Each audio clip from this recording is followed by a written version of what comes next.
mine at a good price. But Not to worry about us, we've already been caught. have you seen any Delicate sauce. Delicious. And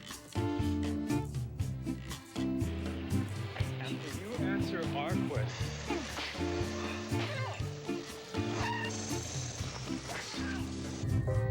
Golden Valley, the only microwave. Do you know? Confucius say nuggets of wisdom are never as tasty as these.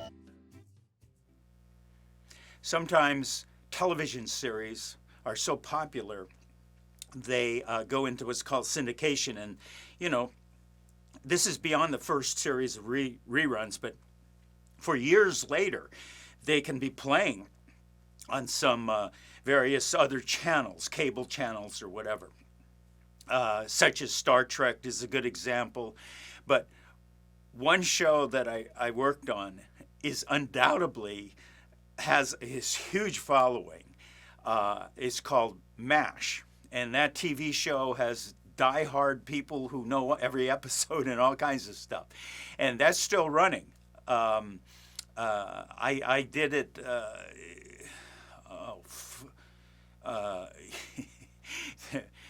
don't know, 33 years ago, I've something or whatever, okay? 78, no, 40. Anyway, I did, in 1978, I think it was, or 79, I got called in for one. And it was for, naturally, a Korean, MP, military police. And so I ended up going to 20th Century Fox. I think that's where they did it, and to a bungalow of the producer Burt Metcalf. And I went in there, and a lot of times a TV show, if you're auditioning for a principal, it's not necessarily what you think it is. And so I went into, he's the only one in the office, and he's sitting at his desk, and there's scripts all over the place, right? And he's sitting there, welcomes me, and I come up to the desk, and he said, and he stays seated at his desk, grabs a script, and says, okay, let's do the scene. So I ended up standing there doing the scene and so forth, and that's the audition. I later came back because he wanted me to do it for the director. In movies, your main audition is with the director.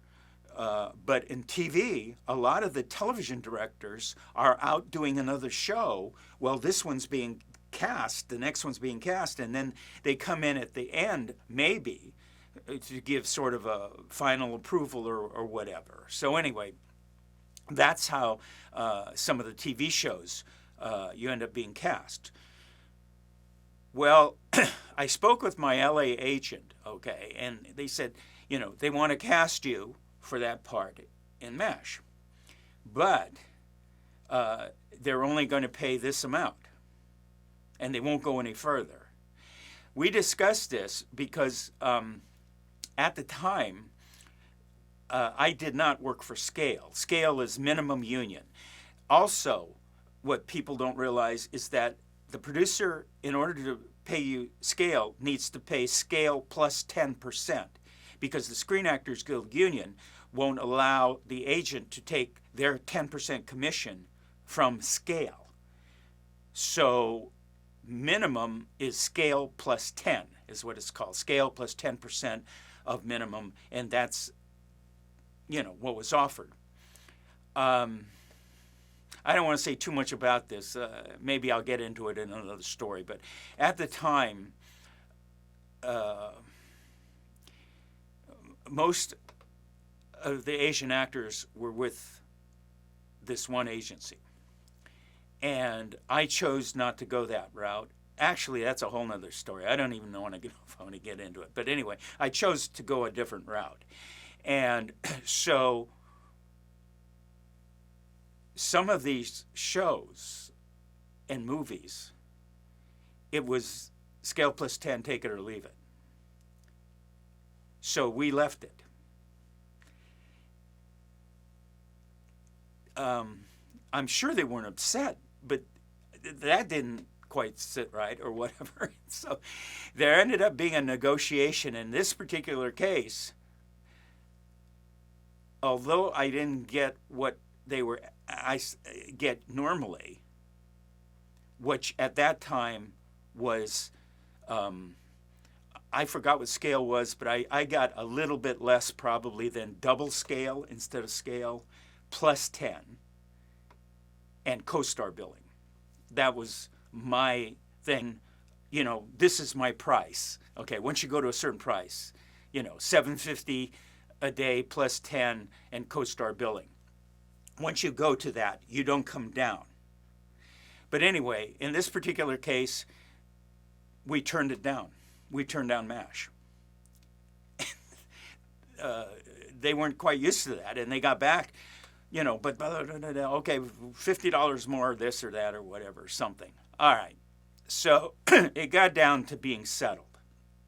So I ended up getting the part and going to show up at the stages of 20th Century Fox.